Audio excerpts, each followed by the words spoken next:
दोस्तों जैसा कि आप सभी लोग जानते हैं कि हम लोग सीटेट की प्रीवियस ईयर के क्वेश्चंस को प्रैक्टिस कर रहे हैं, जिसमें से कि हम लोगों ने 157 नंबर तक क्वेश्चन प्रैक्टिस किया था, जो कि सारे क्वेश्चन आपके लूसेंट बुक से लिए गए हैं। और उसके आगे के क्वेश्चन की बात करेंगे तो 157 के बाद 2 क्वेश्चन आपके पेडागॉजी होती है। तो 160 नंबर क्वेश्चन से स्टार्ट करते हैं। क्वेश्चन आपके सामने है, क्वेश्चन को देखिएगा, बड़ा ही अच्छा क्वेश्चन है 160। थोड़ा सा क्वेश्चन लेंथी है, लेकिन क्वेश्चन को समझेंगे तो बिल्कुल भी बड़ा नहीं है। तो क्वेश्चन आपके सामने है 160 नंबर।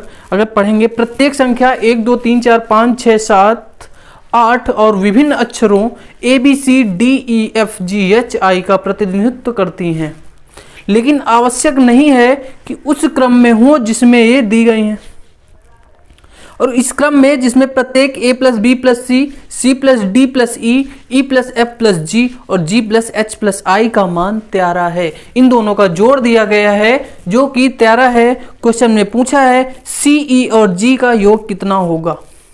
देखिएगा, आपको A से लेके I तक नंबर दिए हैं और 1 2 3 4 5 6 7 8 उनका दिया हुआ है ये क्रम, और वहां पे A + B + C देखिएगा, जो हमें वैल्यू दी गई है A + B + C कितना 13।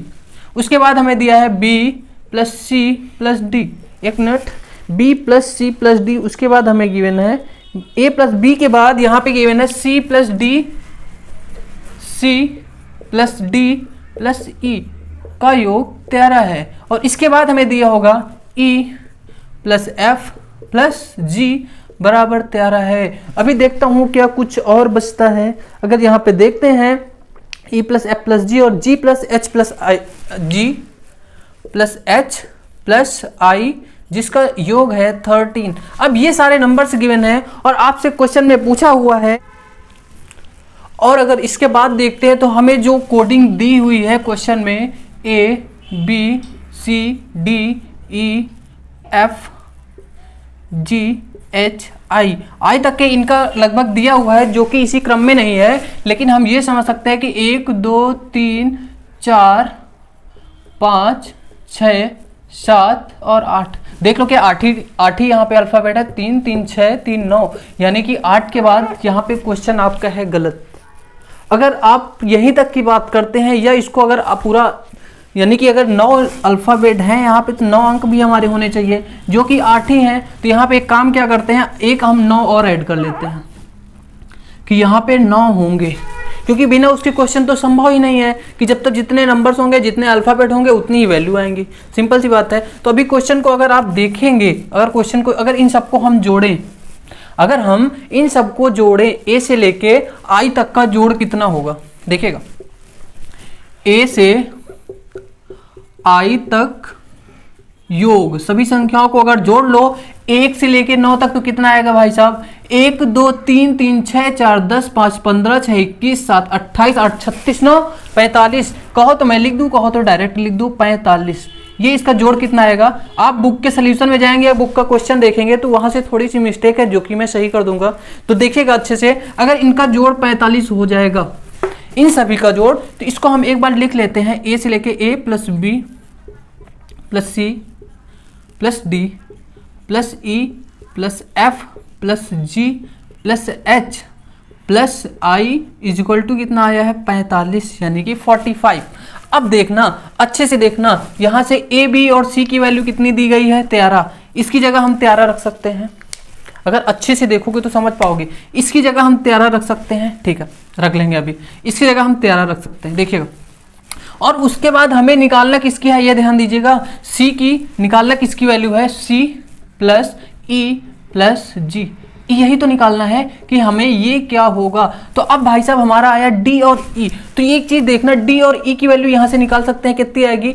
D और E की अगर वैल्यू निकालेंगे D + E तो कितना आएगा। अगर इस C को इधर भेज दो तो कितना हो जाएगा, 13 - C होगा या नहीं। अगर 13 - C होगा, इसके बाद देखिए D और E भी हो गया भाई साहब। अब देखो F और G तो हमें लाना ही है, G से कोई मतलब नहीं, ठीक है। अगर ध्यान दोगे तो यहाँ पे G तो हमें लाना ही है। तो देखिएगा F + G कहा गया, F और G, तो F और G की वैल्यू कितनी आ जाएगी यहाँ से 13 - E। अगर इसको इधर रखें, E को इधर भेजेंगे, तो F + G की वैल्यू कितनी आ जाएगी 13 - E। और एक हमारा और बचेगा, देखिएगा हमें लाना है क्या, C + E + G।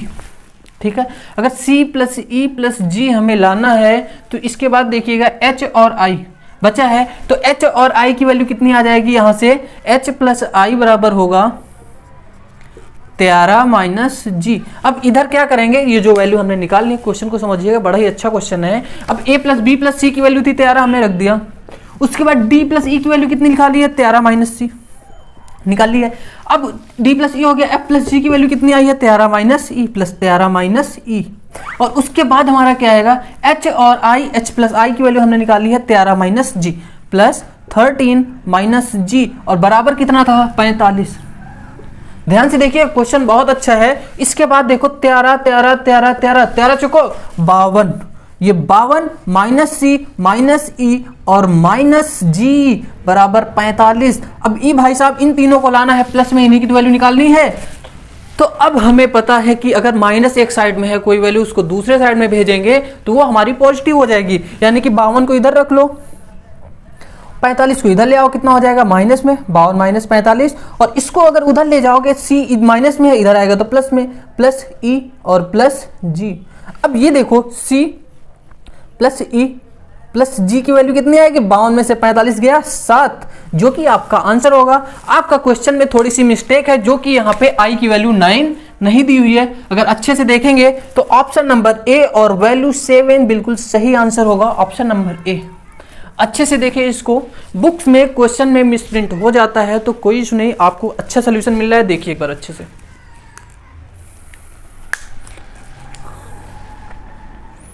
इसके बाद हम लोग बात करेंगे 163 नंबर क्वेश्चन, क्योंकि बाकी के सारे 20 के पेडागोजी के हैं, जो कि आप देखिएगा 163 नंबर क्वेश्चन।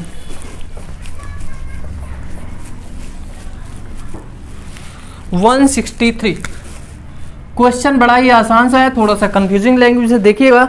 12.60 रुपए 12.60 पैसे के 2/3 भाग में, 12.60 के 2/3 भाग, और क्या बोला है, रुपए 21 के 0.6 भाग का अनुपात बताना है। देखिएगा रुपए कितना, 21, रुपए 21 का 0.6। अब इन दोनों किसका किसके सापेक्ष बताना है, ध्यान दीजिएगा। 12.60 के 2/3 भाग का अनुपात 0.6 के सापेक्ष बताना है। यानी कि जो आपका पहले वाली वैल्यू है उसको पहले लिख लेंगे और दूसरी वाली को नीचे लिख लेंगे, के सापेक्ष। ठीक है, सापेक्ष वाली जो वैल्यू होती है वो नीचे जाती है, तो ध्यान दीजिएगा। तो अगर इसको हम निकालेंगे, के का मतलब गुणा होता है, के हो या का हो, कुछ भी हो, किसी का पार्ट निकालोगे गुणा करके निकालोगे, तो 12.60 गुणे 2/3 अगर करते हो तो कितना हो जाएगा, 3 चौक 12 दशमलव, ये 3 से अगर काटेंगे 3 दूनी 6, 4 रुपया 20 पैसा का 2 से गुणा होगा, कितना हो जाएगा, 2 शून्य 0, 2 दूनी 4, 2 चौके 8, 8 रुपया 40 पैसा, इतना आएगा। अब एक चीज क्वेश्चन में देख लेना कि आपका अनुपात कैसे दिया हुआ है, जैसे होगा वैसे ही दे लेंगे। अब इसको निकालो भाई साहब, 21 गुणे 0.6 गुणा कर लो, 6 का नाम 6, 6 दूनी 12, 12.6। क्यों दशमलव, क्योंकि यहाँ पे एक अंक पे दशमलव लगा हुआ था, तो हमने यहाँ पे लगा दिया, इतने रुपए। अब 12.6 रुपए का क्या मतलब है, ये 60 पैसा। अगर 6 पैसा होता ना तो 0.6 लिखा होता, ध्यान देना, 6 पैसा लिखा होता तो 0.6 होता।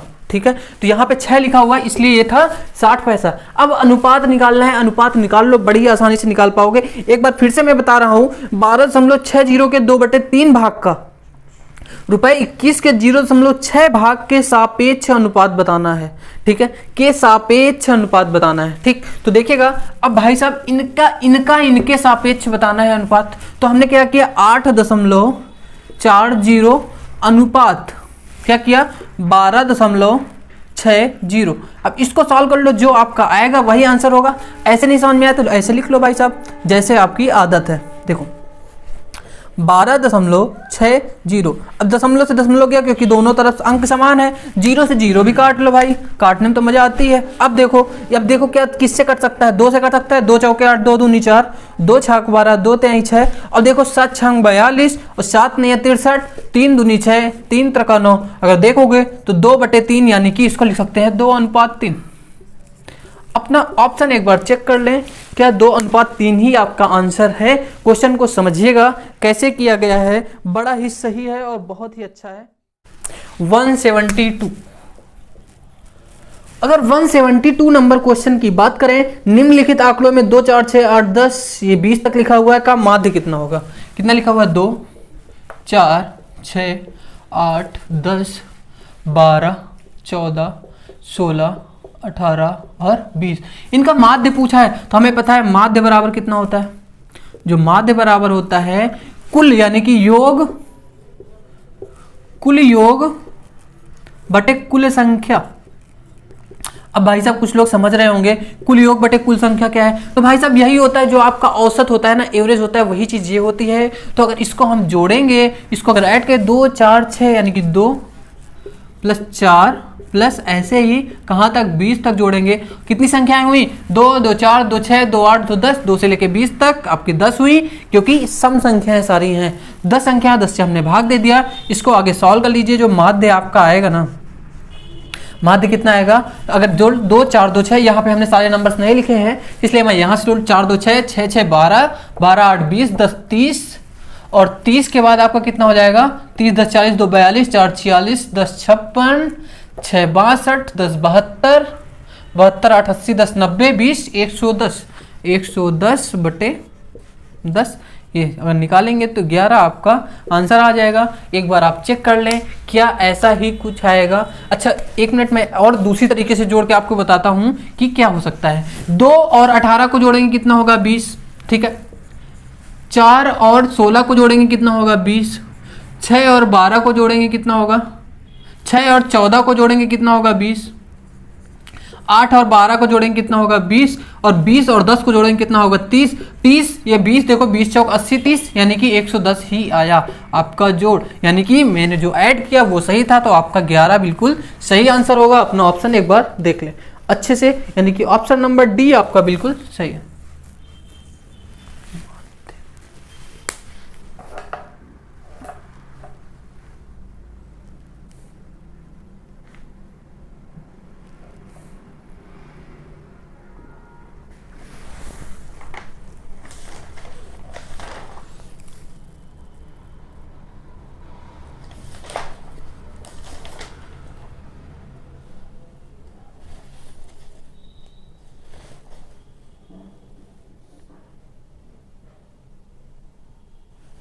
चलिए देखेंगे इसके बाद हम लोग अगला क्वेश्चन, जो कि आपका क्वेश्चन नंबर कौन सा होगा, क्वेश्चन नंबर 178 और बाकी सारे पेडागोजी के क्वेश्चन तो आप उनको खुद देखें बुक से, या तो मैं अगर लास्ट डे तक टाइम मिलता है तो मैं खुद करा दूंगा। तो देखेंगे 178, बड़ा ही अच्छा क्वेश्चन है, लॉजिकल, मैंने टाइम एंड वर्क का है, मे बी मैं एक बार पढ़ लेता हूं। यदि 15 व्यक्ति किसी कार्य को 48 दिनों में कर सकते हैं और 30 दिनों में उसी कार्य को समाप्त करने के लिए कितने व्यक्ति होंगे। 15 व्यक्ति 48 दिन में, और अगर यही काम करने के लिए कितने व्यक्ति हों आपको क्वेश्चन में दिया गया है। अगर 30 दिनों में उसी काम को करना है तो कितने व्यक्तियों की जरूरत पड़ेगी, कितने आदमी, और 30 दिन में पूरा करना है। याद नहीं आया क्या, मैन इंटू दिन यानी कि M1D1 = M2D2, याद आया। MDH/W, M होता है मैन, D होता है दिन, देखिएगा पूरा फॉर्मूला क्या होता है, MDH/W, तो इसको M1D1 H1 कर देते हैं, W1 इधर हो जाता है M2D2 और H2/W2। अगर बात करें यहाँ पे कि M क्या होता है भाई साहब, अब आप ये भी देख लो कि M क्या होता है, जरूरी है M, D और H और W। W क्या होता है, वर्क यानी कि काम, देखिएगा W होता है आपका वर्क यानी कि काम, काम होता तो नीचे से भाग दे देते, ठीक है, बटे W कर देते। H होता है आपका घंटा या और बोल दो, ठीक है, और डे होता है दिन, और ये M होता है मैन यानी कि आदमी हो या औरत, ठीक है, जो लोग काम कर रहे होंगे, सिंपल। अब अपना क्वेश्चन आ जाओ, क्वेश्चन कितना आसान है, 15 आदमी हैं 48 दिन तक करते हैं। अब ये भाई साहब नहीं पता है कि हमें M2 तो नहीं पता है, तो दिन लिख लो 30, अब देख लो काट लो, 15 दूना 30 और 2 से 24 बार में 48, यानी कि M2 जो आएगा ना वो 24 आएगा, यही 24 आपका आंसर होगा। अपना ऑप्शन चेक करें एक बार, बड़ा ही अच्छा क्वेश्चन, ऑप्शन नंबर सी बिल्कुल सही होगा। क्वेश्चन को समझिएगा, ऑप्शन नंबर सी बिल्कुल आपका सही होगा। देखिए